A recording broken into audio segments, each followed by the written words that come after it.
àmì tá a fi dẹ́ni ọlọ́run mọ̀ mẹ́jọ ni. lágbájá yẹn ni ọlọ́run ni wàlíyù ọlọ́run ni àmì mẹ́jọ ni ó ní. mo rà pẹ́ẹ́rẹ́ lára yín.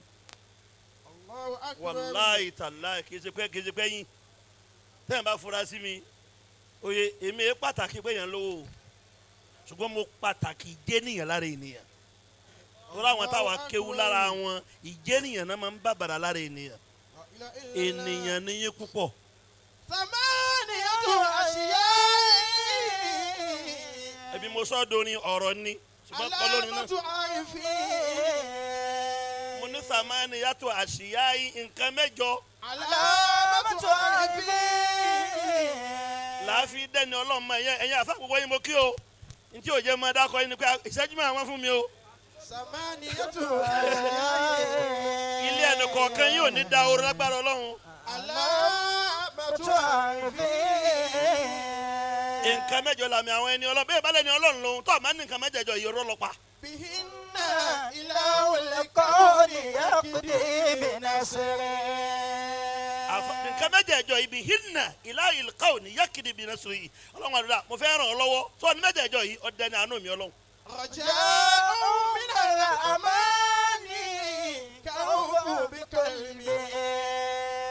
ọ̀rọ̀ tí n sọ yé mi kọ́ mo sọ èmi sọ dorin ni Sayyidina Usman Allahu ta'ala anhu. ẹ dákun ẹ bá ń rọ̀ díyà rẹ̀. Allahu ta'ala anhu. òun ló sọ pé qala alamatul arifin samaniya ó lámì mẹ́jọ là á fi dáhùn ẹni ọlọ́mọ. Masha Allah. alákọ̀ọ́kọ́ qalbuhu ma'al khawfi war rajai. Raja'un min al-amani. olùtàbá fẹ́ dẹ́ni ọlọ́mọ ọkàn rẹ̀ ó máa bẹ pẹ̀lú bẹ̀rù ọlọ́run sẹ́yìn tọ́lọ̀ ń ṣe fún mi yìí tí èsè pọ́lọ̀ ń dẹ mí ni.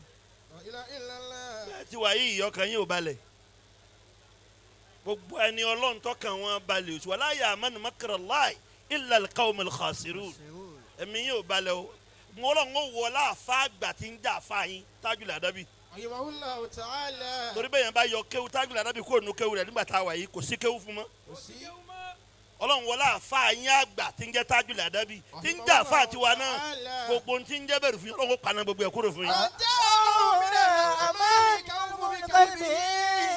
alákọ̀ọ́kọ́ ni ìgbọ́kànlé ọlọ́run gbogbo ẹni tó bá jẹ́ ni ọlọ́run ní gbọ́kànlé nǹkan kan àfọlọ́run.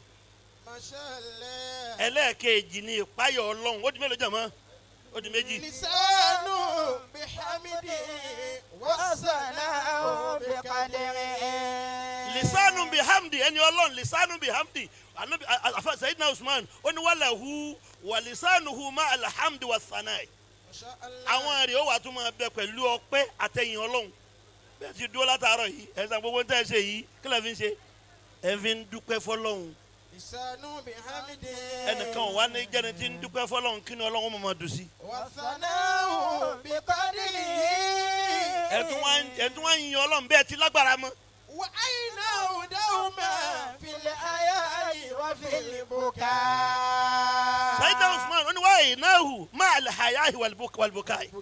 ojú àwọn ẹni ọlọ́run yóò mọ̀ wá bẹ pẹ̀lú ìtìjú ẹ̀rí bẹ́ẹ̀ ti ní ìtìjú bẹ́ẹ̀ rọ́mọ inú yín ẹ̀ kúnlẹ̀ fún bẹ́ẹ̀ ní tẹ́ ẹ jùlọ ẹ̀ kúnlẹ̀ fún respect yìí náà sáà Wal buka.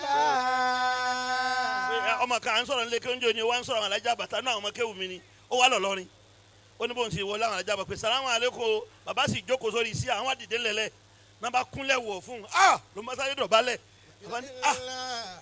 ọmọ kéwù ṣe lùkọ́ nígbà tó wájú ọmọ kéwù ṣe lùkọ́ nǹkan àfa ńlá ni ó. Wa aynahu dawma Bẹ́ẹ̀ni. fil aya'i wa fil buka. Iradatu tariqu daw bi sadri. àfa tí o bá ti ní tìjú tí o máa respect èèyàn àfa rádaràda ni Masha Allah. nínú tẹ́ fi máa dá àyàmọ̀ pé ní ọlọ́run lélẹ́yìn yóò ní tìjú yóò máa pààyàn lé yóò máa pàgbàlagbà lé yóò máa pẹ́ni tó ṣe déédéé rẹ̀ lé yóò tún wá máa pẹ́ni tó kéré sí lé Wa fil buka. yóò tún máa wá sokún pa ọlọ́run pé ọlọ́run bí tí mo bára mi yìí ṣe mí ni sẹ́yìn lè sọ̀rọ̀ ayín di báyìí La ilaha illallah. àwọn kan lẹ́jọ́ kéwú lẹ́jọ́ jókòó kíláàsì ṣébi tí wọ́n náà ti rí ni La ilaha illallah. níjọ́ tẹ̀ ń kéwú lọ sábà pé bí ó ti rí ni La ilaha illallah. àwọn kan ń jọ́dá wọn ń bú yín àwọn kan ń sọ̀rọ̀ sí yín wọ́n lè sọ bẹ́ẹ̀ mọ́ lónìí Wa aynahu Bẹ́ẹ̀ni. dawma fil aya'i wa fil buka. mo ń sọ̀rọ̀ náà níjọ́ Friday lánàá tí ń ṣe útúbà lọ́wọ́ mo nígbà tí mo wà lámùwò ilé Akínlolú ni mo gbé lámúwò bàbá wa ìmáàmù Akínlolú ìyá kan wà ń bẹ́ẹ̀ mẹ́ta àjọ gbé bẹ́ẹ̀ yàyà ní kéwé ẹ̀yàn wọn bàbá àti ẹ̀dẹ̀ wéṣì ayé ẹ̀ ó dẹ̀ lọ́jú ẹ sílé kéwé sí wọ̀nyí lè wúlò báyìí kò jẹ́ kó lọ léèwé èmi máa ń wò yá yẹn ni mo wá padà wá di àfa mo kí bàbá wa kí wọ́n máa wọlé fa hàlẹ́ wọ sáyẹn.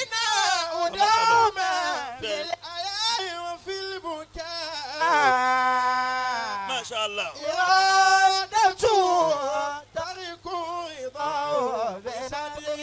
Masha Allah.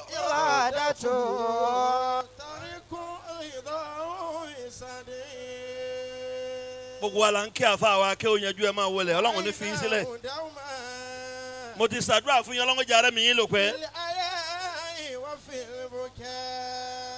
Ẹnìyẹn wá ń sọ bàbá ẹnìyẹn wá ń sọ fún mi ọ̀rọ̀ tó sọ sí mi ń jọ́ náà wọ́n wá àmúwò gẹ́gẹ́ wọ́n á invite mi ní Central Knox àmúwò lẹ́yìn ìgbà tí mo ti kú ọ̀nbẹ lẹ́yìn ọdún 5 mo wá ṣe wá sí bí mọ́tò ti ń wọlé tí ń wọnú ọgbà tí wọ́n ń sáré sílẹ̀kùn fún mi ìyá yìí gẹ́gẹ́ ló kọ́kọ́ wá pàdé mi ó sì kúnlẹ̀ ó wá nítorí Ọlọ́run àfa àforíjì mi mọ̀ pé bọ́rọ̀ ẹ̀ ti máa rí ni o èmi rò pé wọ́n ti fi ilé sílé kéwú wọ́n bá yé yìí jẹ́ ni o ẹ bá ń pariwo Ọlọ́run ọba lẹ́ẹ̀kan náà. Allahu akbar. owó ọtọ ọmọ ọmọ lọlọlẹ kí ó tó sọ pé ọmọ mò ń lọ ọfẹ lọ bá yí ẹ jẹ nígbà tó ọmọ tiẹ̀ bá dé òní òjọba nù lẹ́yìn. Iradatu. ẹni tí ń takò ọ náà ẹ mọ ọdún ẹ níbo wàá ṣe lọ́jọ́ iwájú. Iradatu. èyí tó sì karùn-ún bẹ̀ ni pé iradatu gbogbo ẹni tó bá jà láàrífò bí láì èròǹgbà rẹ̀ tariku dúnìyà wọ́n fà yé lẹ́sẹ̀ gbẹ̀kùn wọ́n bá tiẹ̀ wá ní ayé lọ́wọ́ wọ́n máa fàyè wọ́n máa fi ṣe ìdímọ̀ àwọn ẹni Ọlọ́run. bọ́lọ̀ ń bá fàyè hàn yẹn náà lẹ́ ń lò yìí o níta agbọ́dọ̀ lò ó ká fi ṣe ìdímọ̀ Ọlọ́run ni bẹ́ẹ̀ yóò bá ti fàyè ṣe ìdímọ̀ Ọlọ́run ẹni ọ̀hún ṣọ́ọ̀tì èyí ó máa fàyè ṣe ìdímọ̀ Ọlọ́run àfàwọ̀ ọlọ́kìn alájùwọ̀ ọlọ́kìn yẹn máa ń fàyè ṣe ìdímọ̀ Ọlọ́run ni èyí tó wá parí ẹ̀ ni pé wàrídọ̀ wàrídọ̀ wà tọ́lá borídọ̀ ọmọ wòlá yóò máa wá ìyọ́nú Ọlọ́run ọba rẹ̀ mẹ́jẹ̀ẹ̀jọ nu tí ń jí àlámọ́tòlẹ̀ àárífi billah ẹ̀yin tẹ́ bá wà ń bí tẹ́ ń jà fa ẹ bá ń ronú lórí mẹ́jẹ̀ẹ̀jọ yìí só jọra wọn àbí ò jọra wọn ẹni bá fẹ́ rọ́nà lọ́wájú Ọlọ́run tó fẹ́ jẹ́yàn tó fẹ́ jẹ́ ni Ọlọ́run mẹ́jẹ̀ẹ̀jọ tó lọ go through ni ọwọ́ lè tètè débi tó ń lọ abayín dúpẹ́ lọ́dọ̀ Ọlọ́run o. Alhamdulillah. eléyìí tá à ń ṣe lónìí àfíìdù ló dé yìí abikanjo ní iná àfíìdù ni. Banuna banu abnaina wa banatuna. Banuhunna abna'u rijalil abaidi. ọmọ tí wọn lọ́wọ́ lọ. Banuhunna abna'u rijalil abaidi. alájú ọlọ́kìn abayín dúpẹ́ lọ́dọ̀ Ọlọ́run. Alhamdulillah. Waladita gbọ́ báyìí mùsùlùmí báyìí waladita wa waladuka walada Allah. wa anta ma'ahu fil hayati Allah. waladita wa waladuka walada wa anta ma'ahu fil hayati fa awla laka an tashkura billahi wassalamu alaikum wa rahmatullahi wa barakatuh. Alhaji wa Abdul Basit. Alhaji wa Abdul Basit. Alhaji wa Abdul Basit. Nísọ̀kalẹ̀ wá sí bàbá wa. Alhaji wa Jamil. Maulana Lisanu Zumra. Kò sáyè fún bàbá. Nínú àìwáyé yìí náà ti wá wáyé. Ẹ̀ẹ̀mejì náà pé àwọn bàbá pa àwọn fẹ́ wálé Bádíà ni wọ́n wà. Alhaji wa Abdul Basit. Alhaji Abdul Basit. Àti Alhaji wa Jamil. Alhaji Jamil. Alhaji Abdul Basit. Alhaji Jamil. Alhaji wa Abdul Basit. Bàbá ọlọ́mọ. Alhaji Jamil. Jamil. Alhaji Abdul Basit. Wọ́n ti ń bọ̀. Wọ́n ti ń bọ̀. Alhaji Abdul Basit. Ìyá àdínní wa ní ànàjà. Ìyá àdínní wa ní ànàjà. Alhaji Abdul Basit.